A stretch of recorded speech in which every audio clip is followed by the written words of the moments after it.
In this video, we are creating a realistic mushroom mug. So I'm gonna go ahead and wedge out some clay, get it ready to decorate this mug. I've already created the mug and with the handle, and now I just need to go ahead and give it its realistic mushroom look. So first I'm gonna roll out a coil and I'm gonna put a vine around the handle of the mug. I really just love the way this looks. So I've started doing this with a lot of my mugs. I'm gonna go ahead and roll out a flat piece of clay to create leaves off of for the vine around the handle. So punch out a bunch of leaves, and then I push these leaves into something that creates leaf texture, and then all my leaves now have a cool leaf texture, and then I go ahead and stick them all around the handle to give it a natural vine look. Then I'm gonna go ahead and pre-make a bunch of mushrooms. I'm making oyster mushrooms. That's what I want these mushrooms to look like.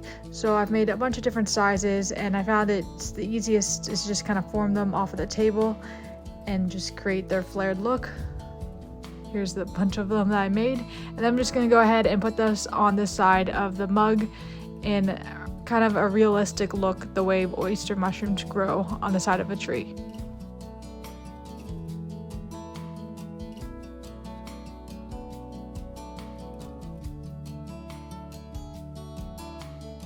And once I put all the mushrooms onto the side of the mug, I went ahead and added pieces of flat clay to the mug, and this is going to become moss. I just need to add the texture. I go ahead and add this all over, kind of like it's growing up the side of the tree, because the background of the mug is going to look like a tree. And then I go add some moss in between the oyster mushrooms, just all around, giving it a nice mossy look. And then I use a needle tool to go ahead and add the texture of the moss. And this is a pretty satisfying thing to do, and I think it comes out looking pretty good, just like moss once it's glazed.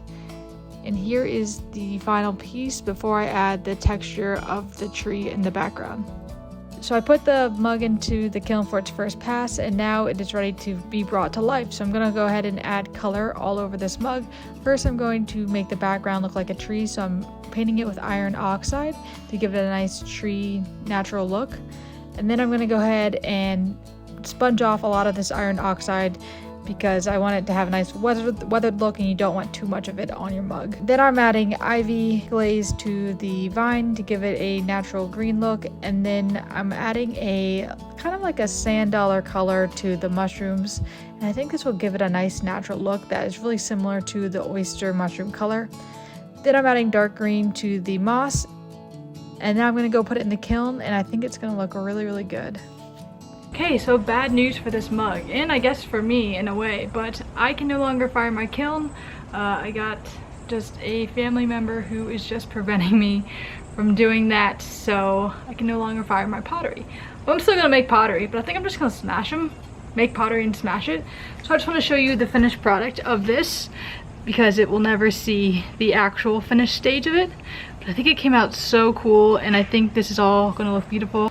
We're gonna go ahead and smash this guy, because why not? It sounds fun. I think throwing it down on the ground sounds kind of satisfying and nice. So we're gonna go ahead and do that. 1, 2, 3. Nice. Some of it even lasted too.